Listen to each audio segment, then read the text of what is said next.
Hello and welcome to the Extremis Publishing podcast. I'm Tom Christie. Today's theme is Scottish travel, and I'm joined by my co-director at Extremis Publishing and co-author of the Heart 200 book, a companion guide to Scotland's most exciting road trip, Julie Christie, and the managing director of the Heart 200 route, Mr. Robbie Cairns. Julie and Robbie, welcome. Hi, Tom. Hello, Tom. So I think our first question really is directed to Robbie, who's the mastermind of Heart 200, to ask what exactly made you think about a route around central Scotland and why Stirlingshire and Perthshire in particular? Well, first point is I love the area dearly. The second point is that, as a hotelier, I was very concerned 2 or 3 years ago about the drop in footfall to not only just our hotel but to the Fortincle Yew, which is allegedly the world's oldest tree, some 5,000 years old. The drop of footfall to that was quite startling over the last 2 or 3 years.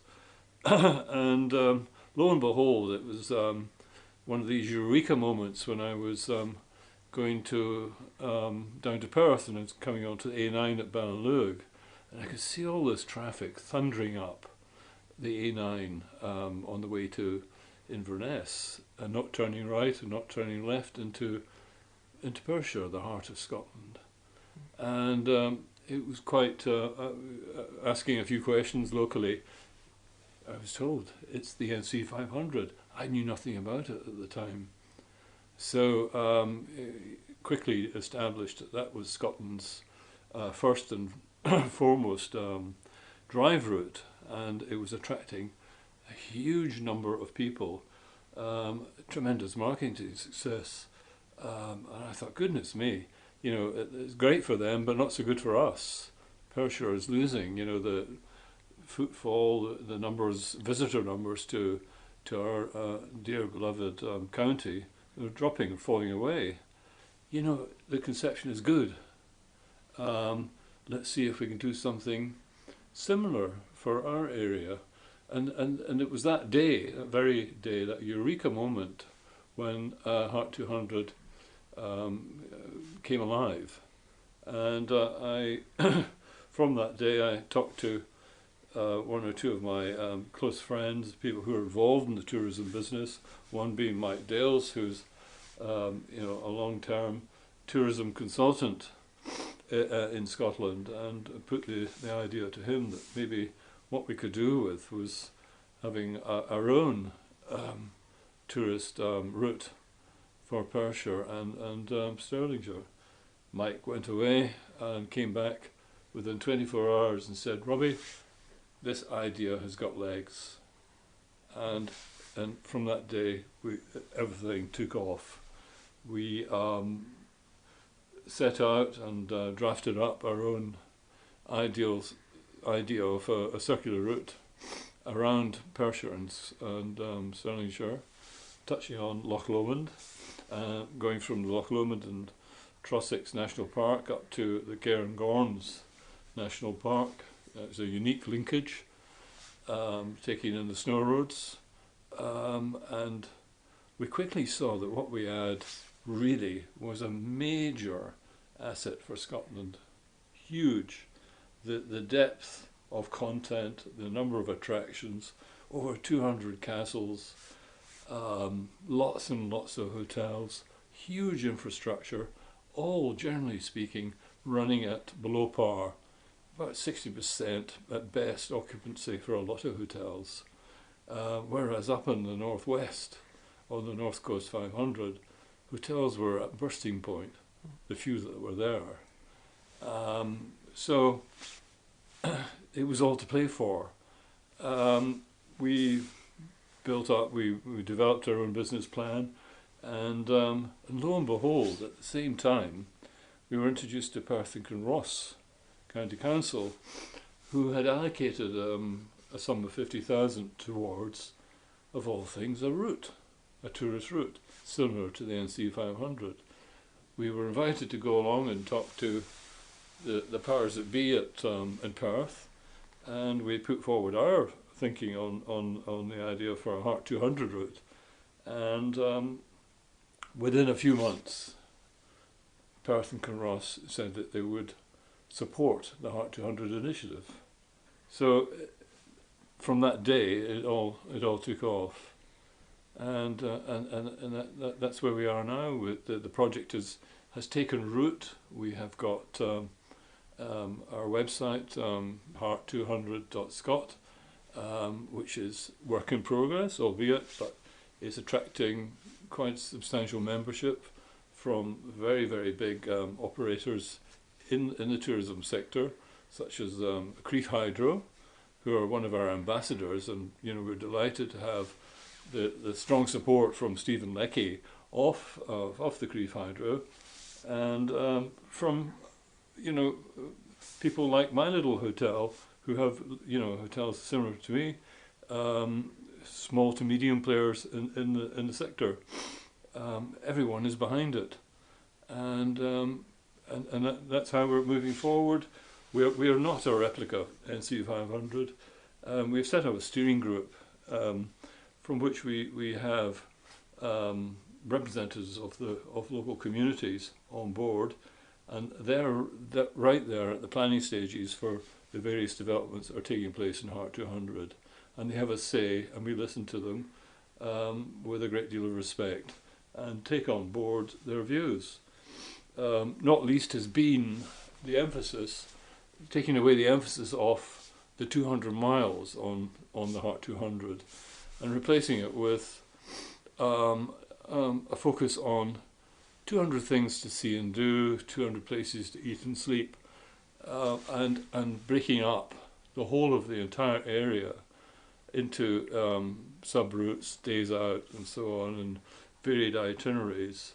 The emphasis being really to focus on slow tourism. We want to encourage people to stay not one night in a place as they're doing on the NC 500, but to stay maybe 2 or 3 nights if we're lucky in Perth, and in parts of East Perthshire and Beargowrie and across in Callander and Aberfoyle and around in Stirling. That's to the benefit of accommodation providers and to restaurateurs and anyone really who's involved in the tourism sector, trying to make a living from it. It is, after all, one of Scotland's major contributors to GDP, and we've got a number of tremendous new developments to put forward to the people on that committee, not least being Tom and Julie Christie's fantastic new book on Heart 200, which will really gives the Heart 200 project serious depth and displays so much content, of which, of course, the Heart 200 has got. For anyone who's not familiar with Heart 200, the route is split into 6 separate sections, which cover some of the most stunning scenery and incredible sights that Scotland has to offer. I wonder, Robbie, when you were planning the route out, was the emphasis very much on the cultural and historical highlights of Scotland, or were you keen to highlight some of the contemporary attractions, or was it a mixture of both? It was a mixture of both, Tom, really a mixture of both. We're asset rich, really, in terms of history. The kings and queens of Scotland were crowned at Scone. There's so many famous battles, there's so many famous castles, and now we have things like Outlander, these films, Monty Python at Doon Castle, opening up and showing to people all these attractions and the depth of history. Taking my own little village at Fortingall, it goes back to Neolithic times. We've got the world's oldest tree, we've got standing stones, we've got Roman camps. Indeed, allegedly, it was also the birthplace of Pontius Pilate. Now, he didn't pay for Partick Thistle. He was actually responsible for the crucifixion of Jesus Christ. An amazing piece of history, and unbelievably, he disappeared from trace. I'm diversing a bit here, but he disappeared from sight in Rome at some point, and no one knows what happened to them. But in 1825, in Fortingall churchyard, they came across a huge flat slab stone, and it had the initials on it, PP. And the view is that he came back to end his days at Fortingall. But that's just one of many, many little historical anecdotes that are within our area, the heart of Scotland. Yes, because Fortingall's other big claim to fame in popular culture, of course, was that Brigadoon was almost filmed there. Vincente Minnelli and Gene Kelly both were very keen to have it filmed in that particular area. That is true, that is true. And if you come and stay in Fortingall in the summer and the spring, and you get up in the morning, you look out across, and you can see the mist rising up from the meadows in front of the village, the thatched cottages. You get that sense of magic, and you can capture the magic at that point in time. And indeed, we've got one or two paintings in the hotel that reveal that, and you can quite see why it really was, a favoured choice location for Brigadoon. It's magical. But the midges scared them off in the end. Yes, it does with us all. So, just for a change, we'll ask you some questions, because it's usually you that ask the questions on our podcasts. So, for you, what do you think makes a Heart 200 route so special? Well, quite honestly, the real pleasure of researching the book was the sheer diversity. There's so many things to see and do, and the beauty of it is the history's all still there. So much of it is so beautifully preserved. I mean, if you go to the St Mary's Church in Grantley, which dates back to around 1530, that has most incredible preserved ceiling, which was painted, I think, around the 18th century, and it's still there to enjoy today for people who happen to be in the area. You can consider Scone Palace, as Robbie's mentioned, and the astonishing contribution that area has made to Scottish history over the centuries. And then you look at places like Pitlochry, which is a little known fact that Field Marshal Montgomery spent a holiday there during the Second World War, when he was given some respite away from his wartime duties. So, I mean, it's astonishing just how many interesting facts there were, how many astonishing places there were to see, and so much beautiful scenery. I mean, you only have to see the Queen's View and take a look at a view from Canoe Hill in Perth to see just how incredible the vistas really are in this part of the country. So it was an absolute pleasure. Which leads me to ask you, Julie, as you obviously were with me along the way, what do you think the major motivations were behind the book? I guess for me, when I heard about this new route, it was something that I really wanted to get involved in a number of levels, because this is my first book. But as everybody who knows through their podcast, we live and work here in Stirling. So this gave us a chance to showcase the fantastic things that we have.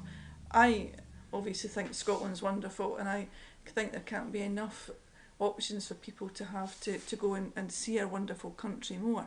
So it gave me the opportunity to get involved with the book, to go out and meet all these fantastic people, because that really is the heart of Heart 200. It's the people that you will meet when you come up here to actually see what we do. And it was actually quite a refreshing thing to do as well, because sometimes when you live in a place, you get so used to going to the supermarket and doing all the things that we have to do every day just to get by, everyday living. But then we had to kind of transform ourselves into tourists in our own area, in our own backyard, to kind of think about the things that people who were coming in to see what we did in Stirling and Perth and all of the surrounding areas, what would attract them? If I was coming here to visit, what sort of things would attract me? And it also gave us a chance to, I think of one particular day when we were coming back down, it's quite a steep hill to come down from Stirling Castle into the town centre, into the city centre. And to actually be amongst the tourists discussing what they had liked about the castle and what they thought about being up in the top of the town and the things that interested them and the cafes that they had been into. So it was a really lovely process for us to be able to do that and to take some pictures and to meet the people that make this area such a wonderful place to live in, I have to be honest and say.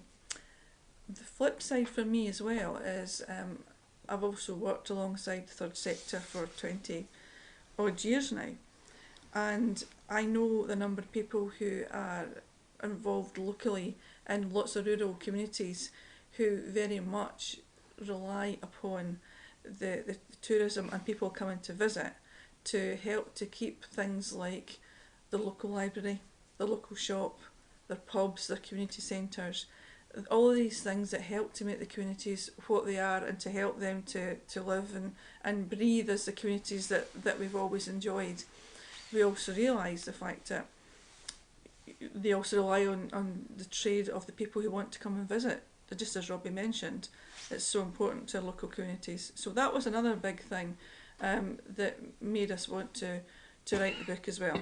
And it's interesting that you mention the people, because really there are so many historical characters like Mary Queen of Scots, Queen Victoria, Robert the Bruce, Robert Burns, who all make an appearance along the route because of their interaction with various towns and villages throughout the centuries.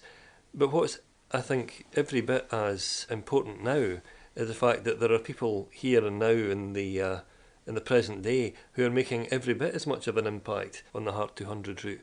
I think, Robbie, actually that's fair to say that there are people making contributions to art and to culture and to life in central Scotland all the time. Oh yes, indeed there are. And only last week I came across a very interesting character called Pedro. He is a cartoonist of some repute based in Crieff.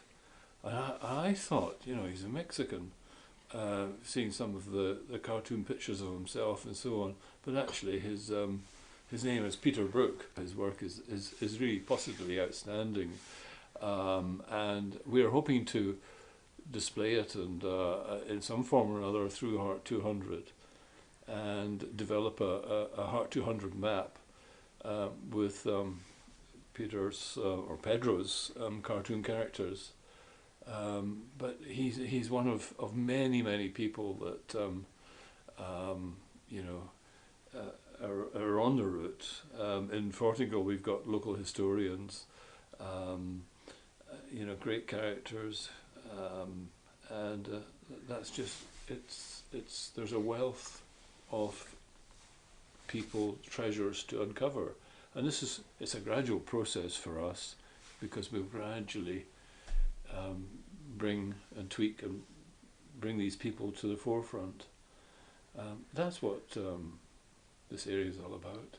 They're these real characters.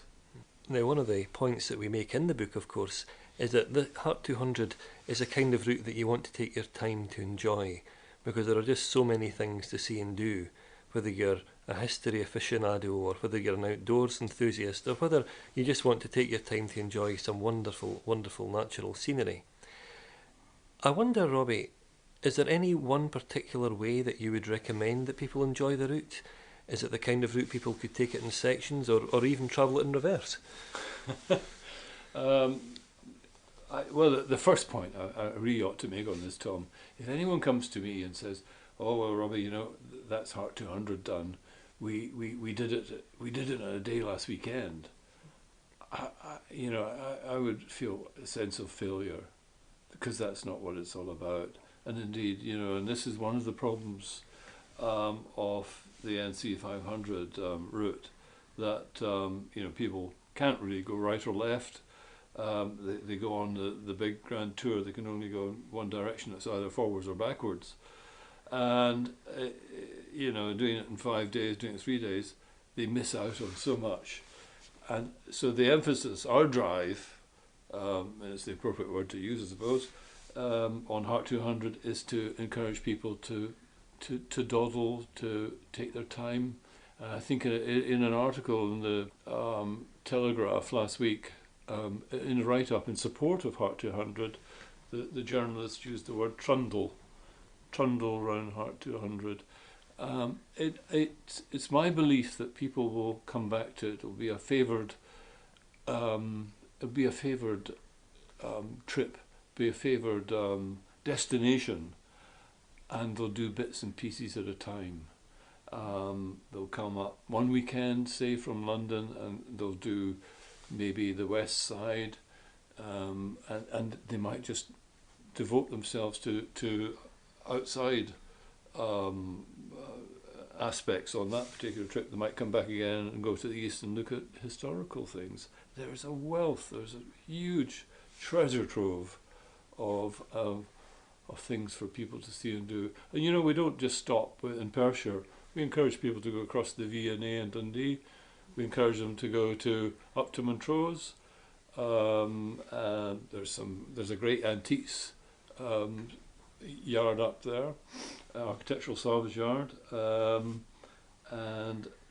all round Glamis Castle, up to the Snow Roads, go into the Cairngorms, go through the Loch Lomond and Trossachs National Park, go into the Salt of Scott steamship, who we're hoping will join Heart 200 in due course.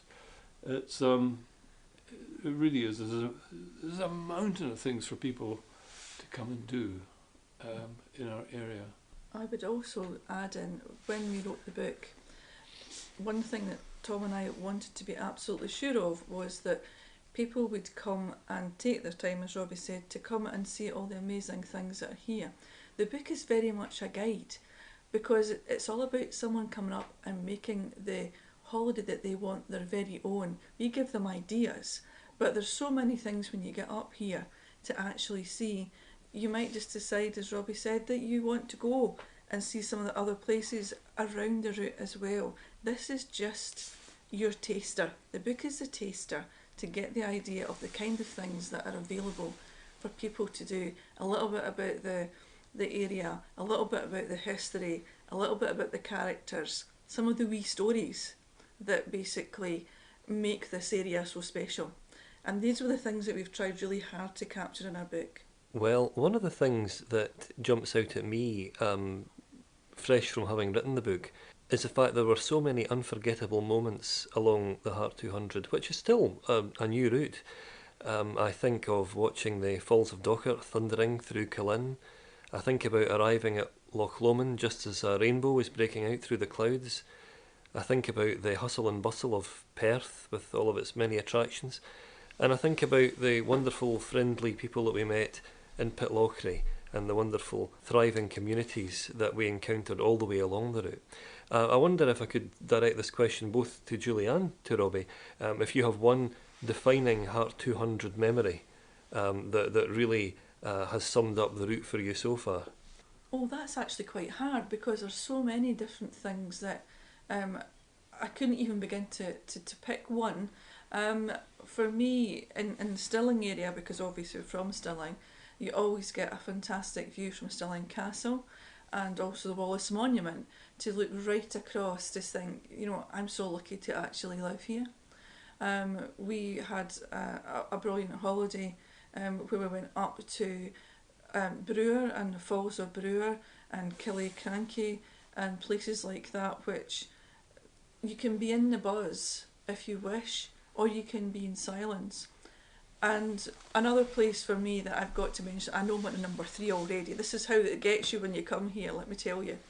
It was a very nice thing for me to go back to Aberfeldy, because I had been there as a child. I went there with our late father, and I had photographs taken when I was about 2 or 3, I think, with my dad at the Works of Aberfeldy, and it was lovely to go back, dare we say, many years down the line, and to have my photographs taken in the same place that I had taken with my father. So it was actually quite poignant and quite lovely to go back and do that. So there's been a lot of emotion has gone into writing this book, I have to say. It's a charming, enticing, attractive area that we're privileged to live in, and to read your book, it's great, and to have Heart 200 there on the on the web is fantastic. For me, I suppose one of the unique and special locations is way up at the northern end of the Heart 200 route, and it's the Rannoch railway station, the tea room, and I just think the people there, what a splendid operation they've got, what a unique location. I went there one afternoon to have a meeting with them, a chat with them, and to enjoy their wonderful teas and scones. And I was greeted in the car park, just down from the station tea room, by a huge herd of stags amongst all that mountainside. And you've got to say, what a privilege.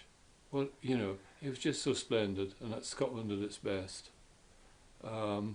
People come up from London on the sleeper and they get off there. Goodness me, what a welcome. You know, herd of stags, the beautiful tea room, so special. Takes your breath away. Nothing will beat that. Well, thank you, Robbie and Julie, for having joined us today. The one thing that typifies Heart 200 is the incredible range of experiences that you will encounter on the route. I think it's fair to say that it really is a truly unique experience for everyone who visits it, because no two people will have the same experience of Heart 200. There's just so much to see and do, so many wonderful people to meet, so many incredible activities to take part in. The Heart 200 book is available to buy from all good online retailers and independent booksellers worldwide. Thank you very much for having joined us today. I hope that you'll tune in again soon.